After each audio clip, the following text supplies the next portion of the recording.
नमस्कार दोस्तों, आप सभी को श्रीमद् भागवत गीता के अध्याय 10 में स्वागत है। आइए जानते हैं श्रीमद् भागवत गीता के 10वां अध्याय, जिसमें भगवान श्री कृष्ण ने अर्जुन को शिव भगवान का ऐश्वर्य के बारे में बताया है।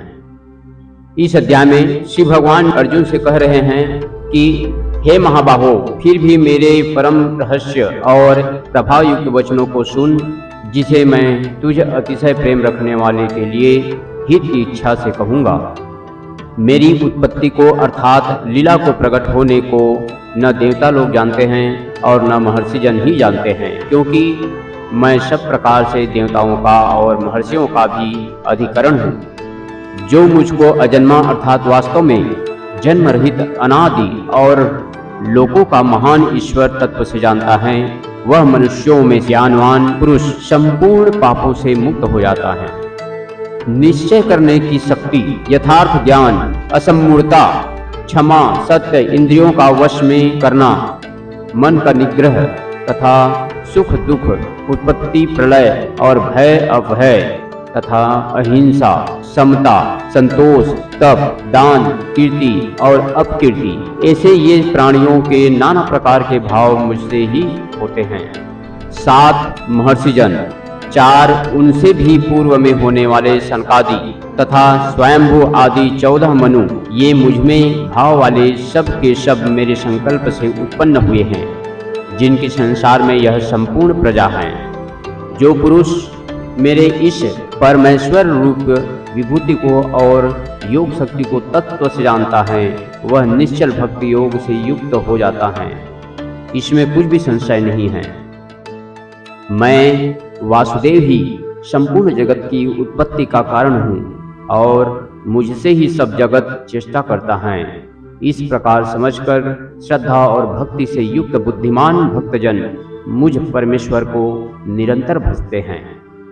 निरंतर मुझ में मन लगाने वाले और मुझ में ही प्राणों को अर्पण करने वाले भक्तजन मेरी भक्ति की चर्चा के द्वारा आपस में मेरे प्रभाव को जानते हुए तथा गुण और प्रभाव सहित मेरे कथन करते हुए ही निरंतर संतुष्ट होते हैं और मुझ वासुदेव में ही निरंतर रमण करते हैं। उन निरंतर मेरे ध्यान आदि में लगे हुए और प्रेम पूर्वक भजने वाले भक्तों को मैं वह तत्व ज्ञान रूप योग देता हूँ, जिससे वे मुझको ही प्राप्त होते हैं। हे अर्जुन, उनके ऊपर अनुग्रह करने के लिए उनके अंतःकरण में स्थित हुआ मैं स्वयं ही उनके अज्ञान जनित अंधकार को प्रकाशमय तत्व ज्ञान रूप दीपक के द्वारा नष्ट कर देता हूँ। अर्जुन बोले, आप परम ब्रह्म, परम धाम और परम पवित्र हैं, क्योंकि आपको सब ऋषिगण सनातन दिव्य रूप एवं देवों का भी आदिदेव, अजन्मा और सर्वव्यापी कहते हैं। वैसे ही देवर्षि नारद तथा असित और देवल ऋषि तथा महर्षि व्यास भी कहते हैं और आप भी मेरे प्रति कहते हैं। हे केशव, जो कुछ भी मेरे प्रति आप कहते हैं, इस सब को मैं सत्य मानता हूँ। हे भगवान, आपके लीलामय स्वरूप को न तो दानव जानते हैं और न ही देवता ही। हे भूतों को उत्पन्न करने वाले प्रभु, हे भूतों के ईश्वर, हे देवों के देव, हे जगत के स्वामी, हे पुरुषोत्तम, आप स्वयं ही अपने से अपनों को जानते हैं। इसलिए आप ही उन अपनी दिव्य विभूतियों को संपूर्णता से कहने में समर्थ हैं, जिन विभूतियों के द्वारा आप इन सब लोगों को व्याप्त करके स्थित हैं। हे योगेश्वर, मैं किस प्रकार निरंतर चिंतन करता हुआ आपको जानूं, और हे भगवान, आप किन किन भावों में मेरे द्वारा चिंतन करने योग्य हैं। हे जनार्दन, अपनी योग शक्ति को और विभूति को फिर भी विस्तार पूर्वक कहिए, क्योंकि आपके अमृतमय वचनों को सुनते हुए मेरी तृप्ति नहीं होती, अर्थात सुनने की उत्कंठा बनी रहती है। श्री भगवान बोले, हे पुरुष श्रेष्ठ, अब मैं जो मेरी दिव्य विभूतियां हैं उनको तेरे लिए प्रधानता से कहूँगा, क्योंकि मेरे विस्तार का अंत नहीं है। हे अर्जुन, मैं सब भूतों के हृदय में स्थित सबका आत्मा हूँ तथा संपूर्ण भूतों का आदि, मध्य और अंत में भी मैं ही हूँ। मैं अदिति के 12 पुत्रों में विष्णु और ज्योतियों में किरणों वाला सूर्य हूँ। तथा मैं 49 वायु देवताओं का तेज और नक्षत्रों का अधिपति चंद्रमा हूँ।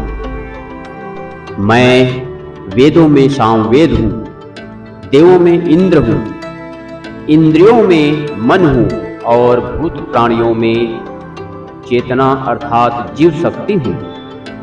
मैं 11 रुद्रों में शंकर हूँ और यक्ष तथा राक्षसों में धन का स्वामी कुबेर हूँ। मैं 8 वशों में अग्नि हूँ और शिखर वाले पर्वतों में सुमेरु पर्वत हूँ। पुरोहितों में मुखिया बृहस्पति मुझको ही जाना। हे पार्थ, मैं सेनापतियों में स्कंद और जलाशयों में समुद्र हूँ। मैं महर्षियों में भृगु और शब्दों में एक अक्षर अर्थात ओंकार हूँ। सब प्रकार के यज्ञों में उपयज्ञ और स्थिर रहने वाले में हिमालय पहाड़ हूँ। मैं सब वृक्षों में पीपल का वृक्ष हूँ। देवर्षियों में नारद मुनि, गंधर्वों में चित्ररथ और सिद्धों में कपिल मुनि हूँ। घोड़ों में अमृत के साथ उत्पन्न होने वाला उच्च श्रवा नामक घोड़ा, श्रेष्ठ हाथियों में एवारत नामक हाथी और मनुष्यों में राजा मुझको ही जाना। मैं शास्त्रों में वज्र हूँ और गौओं में कामधेनु हूँ। शास्त्रोक्त रीति से संतान की उत्पत्ति हेतु कामदेव हूँ और सर्पों में सर्पराज वासुकी हूँ। मैं नागों में शेषनाग और जलचरों का अधिपति वरुण देवता हूँ और पितरों में अर्यमा नामक पितर तथा शासन करने वालों में यमराज मैं ही हूँ। मैं दैत्यों में प्रहलाद और गणना करने वालों का समय हूँ तथा मनुष्यों में मृगराज सिंह और पक्षियों में गरुड़ हूँ। मैं पवित्र करने वालों में वायु और शस्त्रधारियों में श्री राम हूँ तथा मछलियों में मगर हूँ और नदियों में श्री भागीरथी गंगा जी मैं ही हूँ। हे अर्जुन, सृष्टियों का आदि और अंत तथा मध्य भी मैं ही हूँ।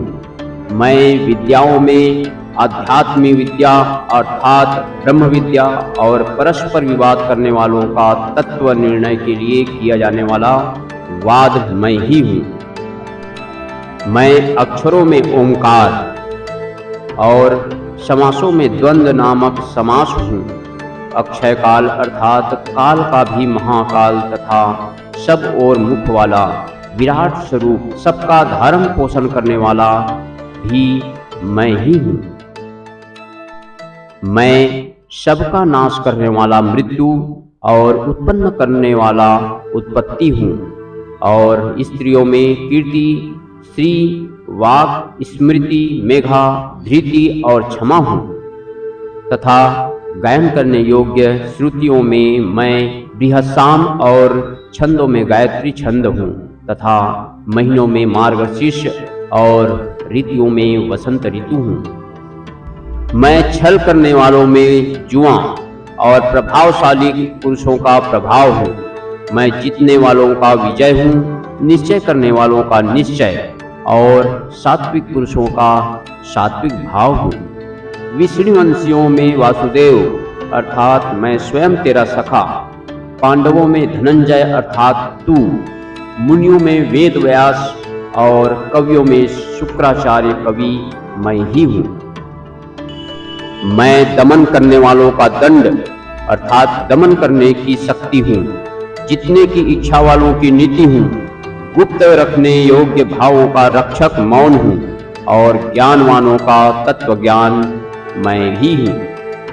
और हे अर्जुन, जो सब भूतों की उत्पत्ति का कारण है वह भी मैं ही हूँ, क्योंकि ऐसा चर और अचर कोई भी भूत नहीं है जो मुझसे रहित हो। हे परंतप, मेरी दिव्य विभूतियों का अंत नहीं है। मैंने अपनी विभूतियों का यह विस्तार तो तेरे लिए एक देश से अर्थात संक्षेप में कहा है। जो भी विभूति युक्त अर्थात ऐश्वर्य युक्त, कांति युक्त और शक्ति युक्त वस्तु हैं, उसको तू मेरे तेज के अंश की ही अभिव्यक्ति जान। अथवा हे अर्जुन, इस बहुत जानने से तेरा क्या प्रयोजन है? मैं इस संपूर्ण जगत को अपनी योग शक्ति के एक अंश मात्र से धारण करके स्थित हूँ। इस प्रकार भगवान श्री कृष्ण ने अर्जुन को बार बार समझाते हुए श्रीमद् भागवत गीता के 10वां अध्याय के बारे में उपदेश दिया। इसी के साथ मैं अपनी वाणी को विराम देते हुए आप सभी के बीच आने वाले वीडियो में श्रीमद् भागवत गीता के संपूर्ण 18 अध्याय प्रत्येक अध्याय के माध्यम से प्रस्तुत करेंगे। सो आप सभी जरूर से जरूर उन सभी वीडियो को बिल्कुल देखना सुनना। जय हिंद, जय भारत, वंदे मातरम।